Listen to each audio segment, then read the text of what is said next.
மணி கொடுத்து வாங்க முடியாது இல்லையா? எந்த அன்பையும் வந்து விலை வந்து பிரைஸ்லெஸ். அதனால வந்து எனக்கு அதனால இந்த லைன் ரொம்ப ஜாம் ஆகுது. அன்புக்காக கேட்கல, பாசத்துக்காக விலை போடல. ஃபெஸ்டிவல் டைம்ல வீட கிளீன் பண்ணணும், அது யாரோட வேலை? நம்ம வேலை. ஏன் அதுல பங்கெடுத்து கூடாதா?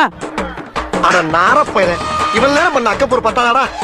ஒட்டட வாயில விழுங்க. அவரு டைனிங் டேபிளுக்கு நேராகிற ஃபேன்ல அப்படியே பாப்பாரு. அவர் பெட்ல மல்லாக்கா படுக்கும் போது அந்த ஃபேன்ல இருந்து ஒட்டட விழும். மேடம், நான் ஒரு ஆள் வெயிட் பண்ணுங்க. நான் நல்ல சந்தோஷமான வாழ்க்கை உனக்கு அமைஞ்சிருக்கு. இத நீ வாழ்க்கை பூரா அனுபவிக்கணும். என்ன விட்டுறாங்க அப்பா. வெயிட் பண்ணுங்க. நான் ஒரு ஆள் மல்லு கட்டி இடுப்பெல்லாம் வலிக்க எடுத்து துவைச்சி கிளீன் பண்ணி பெட்ஷீட்டுங்களை துவைச்சி டயர்டா எனக்கா நெவர் ரெண்டே வேலை செய்வார். வந்து கடகன்னு ஒரு துணி எடுத்து அவ்வளவுதான் தொடச்சாச்சு. அது உங்களுக்கு பிடிக்குமா? நல்லா இந்த கிளி கிளிக்கிறாள எந்த ஒரு காரியா இருப்பா? நல்லா புரிஞ்சுங்க. பாசத்துக்கு போட்டு வேலை வாங்குற பழைய டைலாக்கே வேணாம். டென்ஷன் ஆகாதீங்கண்ணே. Less tension more work, more work less tension.